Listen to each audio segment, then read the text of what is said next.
और ये सब ISPR की जानिब से एक स्टेटमेंट आई है आज। उन्होंने कहा है कि जी जो दुश्मन 75 सालों में नहीं कर सका वो सियासी लिबादा ओढ़े एक गिरोह ने कर दी। उन्होंने ये भी कहा कि अगर फ़ौजी तनसीबात पे इसी तरह से हमले होते रहे तो हम शदीद रद्द-ए-अमल देंगे। आपको लगता है अभी सिचुएशन डी-एस्केलेशन की तरफ नहीं आती नज़र आ रही? देखिए, मैं ISPR का बयान है, ISPR का बयान हर बात है, उन्होंने पूरी सिचुएशन को असेस करके दिया। उसने पहले भी बयान दिया था कि जिसमें उन्होंने कहा था कि हमारे ऊपर गलत इल्ज़ामात लगाए जा रहे हैं। लेकिन ये सिचुएशन जो है इसको थोड़ा सा हिस्टोरिकली एनालाइज कर लेते हैं। हाँ। और उसके बाद फिर हम गुफ्तगू करते हैं, क्योंकि ज़ाहिर बात है इस वक्त अगर हम किसी किस्म का एनालिसिस पेश करेंगे तो वो लोग उसको मानने के तैयार नहीं होंगे। PTI वाले नहीं मानेंगे और हुकूमत वाले भी नहीं मानेंगे। बुनियादी तौर पर मैं समझता हूँ कि इस वक्त PDM को सामने आना चाहिए था बयान देने के लिए। अच्छा। उसकी एक बुनियादी वजह यह है कि PDM जो है वो इस वक्त चेहरा है गवर्नमेंट का। सही। और उसी को कहना चाहिए था कि हम देखेंगे कि कैसे फ़ौज पाकिस्तान के इन चीज़ों पे हमला हुआ है और हम उसका दिफा करेंगे। उसकी एक बुनियादी वजह यह है कि हुकूमत जो है उनकी है, और यूँ लगता है कि जैसे PDM मुकम्मल तौर पे पीछे हट गई है और उनके 3-4 वज़ीर जो हैं वो आपस में आ रहे हैं सामने और बाकी नहीं आ रहे। और उसके बाद हो ये रहा है कि एक मुकम्मल साजिश के साथ पब्लिक और फ़ौज को आपस में आमना सामना कराया जा रहा है, जो कि बहुत गलत बात है, कभी भी नहीं होना चाहिए। मैं आपको बताऊं, पूरी ज़िंदगी हम यही कहते थे, हमारे जब वहाँ होते थे एडमिनिस्ट्रेशन में, तो फ़ौज जो थी वो मलेशिया के तहत होती थी। FC कमांडर जनरल साहब होते थे, तो वह हम सिर्फ ये कहते थे मलेशिया रवान दी, कि मलेशिया आ रही है। और उसका इतना खौफ होता था कि लोग जो थे वहाँ पर पहाड़ों पे चढ़े होते थे, वो कहते थे हमारे साथ बैठ के पर्दा करो, और ये खौफ होता है ना जी। लेकिन जब आप वज़ीर आज़म खामोश रहे, वो उनकी गुफ्तगू ना करे, बाकी लोग चुप रहें, चीज़ें इस तरह को, वो लोग जो कि वो मतलब मरीम नवाज को सामने आना चाहिए। हाँ। मरीम औरंगजेब को सामने आना चाहिए। वो जो इस वक्त एक जमाने में उनका ट्विटर खामोश नहीं होता था, इस वक्त कहाँ है? वैसे नून लीग के काफी रहनुमाओं ने आज प्रेस कॉन्फ्रेंसेस की हैं। नहीं, नून लीग कोई चंद एक टोटर जो ऊपर बैठे हुए ना वही, बाकी जिस तरह वो एक हजूम होता था एक दफा जो कर वो मुझे लगता यही है कि जैसे कुछ पाकिस्तान के अंदर कुछ तबकात की दिली मुराद पूरी हो रही है कि पाकिस्तान के अंदर ये सूरत हाल पैदा। अब मैं आपके अर्ज करूं जी, सूरत हाल जो है ये पाकिस्तान में कोई पहली दफ़ा नहीं आई, लेकिन इस दफ़ा बहुत शिद्दत से आई है। पहली दफ़ा जो सूरत हाल हमने देखी थी वो 1969 की थी, मुझे अच्छी तरह याद है।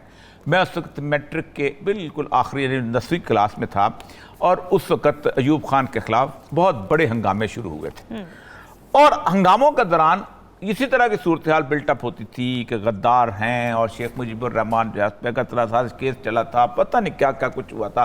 आप हम उस वक्त एक नवावक्त अखबार होता था और साथ एक जंग अखबार होता था, तीसरा तो अखबार को नहीं था। मशरक़ के मरोज़ लोग इसलिए पढ़ते नहीं थे पाकिस्तान टाइम, क्योंकि ये सरकार के नेशनल प्रेस ट्रस्ट के अखबार थे, तो नवाए वक्त में भी उसको एक बहुत बड़ा दुश्मन पाकिस्तान समझ के बनाया गया था। लेकिन हुआ क्या, जब हंगामे इस सतह पर पहुंचे, जबकि उस वक्त ना सोशल मीडिया था ना कुछ और चीज़ था, तो अयूब खान जो था उसने बाकायदा एक गोलमेज कॉन्फ्रेंस बुलाई और नवाबदार नसरुल्लाह को उसका जैसे हेड बनाया, और उस गोलमेज कॉन्फ्रेंस में मौलाना मौदूदी से लेके ख्वाजा खैरुद्दीन से लेके कौन कौन से बड़े बड़े लीडर थे, और शेख मुजीब को रिहा किया गया, उसके खिलाफ अगल तला साजिश केस वापस लिया गया, और अयूब खान ने अपने दरवाजे के ऊपर उसका इस्तकबाल किया।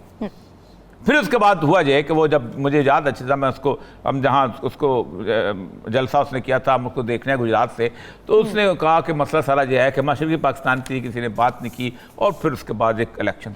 दूसरी मूवमेंट थी याया खान की, जिस वक्त पाकिस्तान जो था 1971 में वो बहुत बड़े हादसे से दो चार हुआ, लेकिन वो बड़ी 2-3 दिन के अंदर इसलिए संभाल ली गई, हालात बहुत ख़राब हो जाते अगर उस वक्त दूरंदेशी से उसका सबूत ना देती उस वक्त पाकिस्तान की एस्टैब्लिशमेंट, और जुल्फ़िकार अली भुट्टो को ना बुलाती। जुल्फ़िकार अली भुट्टो को बाकायदा वहाँ से बुलाया गया, और बुलाने के बाद उस शख्स ने पाकिस्तान की, क्योंकि पॉपुलर लीडर था, तो पॉपुलर लीडर ने ये किया कि पाकिस्तान के दिलों से, लोगों के दिलों से वो जख्म भी धोए, और मुल्क को 2-3 दिन के अंदर अंदर जो है वो उसने उस रास्ते पर डाल दिया। फिर वो इंडिया भी चला गया, इंडिया से जाके आप देखें इस लेवल की पॉपुलैरिटी का था कि जिस दिन जुल्फ़िकार अली भुट्टो इंदिरा गांधी से मिलने गया है, पाकिस्तान की तमाम सियासी पार्टियां इंक्लूडिंग जमात इस्लामी जो उसकी से दुश्मन थी, वो उसको एयरपोर्ट पे छोड़ने आई, और उसने कहा आप इस वक्त इस मुल्क के वजीर आजम के तौर पे जा रहे हैं, और उसके बाद तो सारा कुछ। लेकिन उसके बाद 4 एक साल 5 एक साल जो थे जुल्फ़िकार अली भुट्टो के ऐसे ऑटोक्रेटिक गुजरे हैं कि उसके बाद एक मूवमेंट भी, उस मूवमेंट में भी हम मौजूद थे, हमने हमारे सामने सारी की सारी मूवमेंट हुई। 4 साल आपने बलूचिस्तान में इंसर्जेंसी को फेस किया क्योंकि आपने एक एक्शन ले लिया था, इसलिए कि जुल्फ़िकार अली भुट्टो की अना चाहती थी कि 2 गवर्नमेंट्स हमारे सामने ना हो। ठीक है। दोनों नेशनल अवामी पार्टी की थी। एक नेशनल अवामी पार्टी की थी वली खान की गवर्नमेंट सिंध में सरहद में, और दूसरी उस वक्त सरहद होता था, आजकल केपी के, और दूसरी होती थी बलूचिस्तान। आप अंदाजा करें कि अकबर बुगटी को वहां से लाया गया। अकबर बुगटी को लाहौर के मोची दरवाजे में तकरीर करवाई गई और उसने कहा कि वली खान और इसके बाद बजिंजो और ये लोग जो हैं ये एक किस्म की इस वक्त करना चाहते हैं प्लान, मगरब बलूचिस्तान को अलहदा करना चाहते हैं, और मैं नवाब अकबर बुगटी जो हूँ वह मैं जानता हूँ और मैं लंदन प्लान लेके आया हूँ। उसके 2-1 दिन के बाद एक छापा पड़ा। छापा पड़ने के बाद इराक के सफारतखाने से असला बरामद हुआ और उसके साथ ही नेशनल अवामी पार्टी के ऊपर पाबंदी लगाने के लिए दरख्वास्त दे दी गई सुप्रीम कोर्ट के अंदर। साथ ही उन्होंने बलूचिस्तान की गवर्नमेंट इताला मंगल के ख़त्म की और KPK के अंदर जो थी वो हुकूमत जो थी उन्होंने रिज़ाइन कर दी। पाबंदी लगी। पाबंदी लगने के बाद हैदराबाद साजिश केस चला।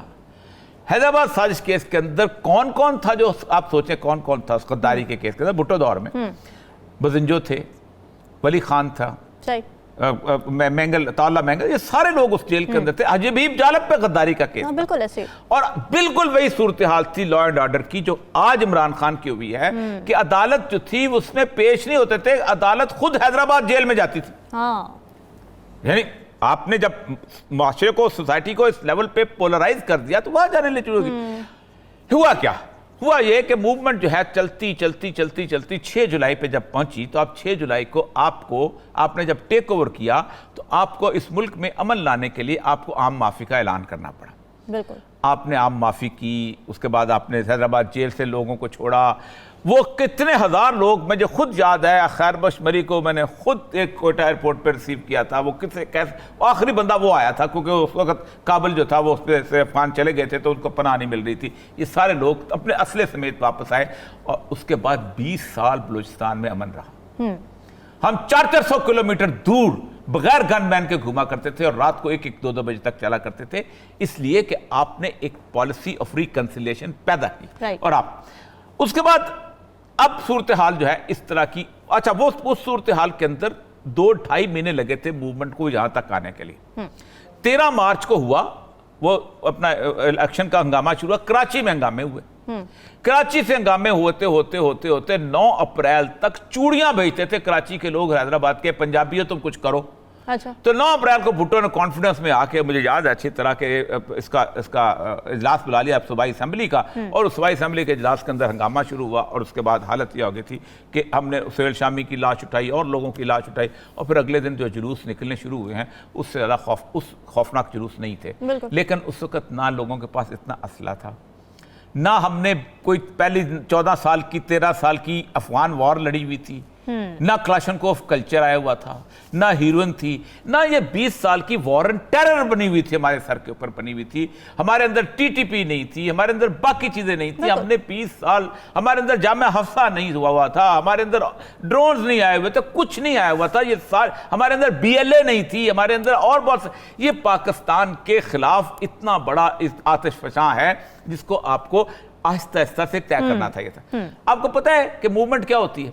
मूवमेंट में अब होता क्या है? पाकिस्तान ने दुनिया में कई मूवमेंट आप चलाते थे, इसलिए हमें अच्छी तरह अंदाजा है कि लीडरशिप को पता ही नहीं होता जब उसके अंदर जराइम पेशा अनासर शामिल हो जाते हैं जो लूट मार के लिए। बिल्कुल ऐसे ही। और एक और बात, कौन शामिल बन जाता है? बात की कौन शामिल होता है मूवमेंट? होता क्या है? मॉब साइकोलॉजी कहती है कि लीडरशिप का कोई नारा नहीं होता। ये निज़ाम मुस्तफा जो है 3 महीने के बाद लगा था। पहले तो इलेक्शन की बातें हो रही थी, उसमें वो बंदा शामिल होता है जिसका अपना दुख होता है। किसी को नौकरी नहीं मिली होती क्योंकि सिफारिश नहीं होती उसके पास, किसी को पुलिस वाले ने डंडे मारे होते हैं वो आ जाता है, किसी का घर में खाना नहीं होता वो आ जाता है, किसी के बेटे ने खुदकुशी की होती वो आ जाता है, किसी की बहन रेप हुई होती है वो आ जाता है। हर बंदे का अपना दुख होता है, लेकिन वो कलेक्टिव दुख बन जाता है और उसके अंदर आपको कुछ समझ नहीं आती कि आप क्या करें। इसको अवॉइड जितनी जल्दी कर सकते हैं करें।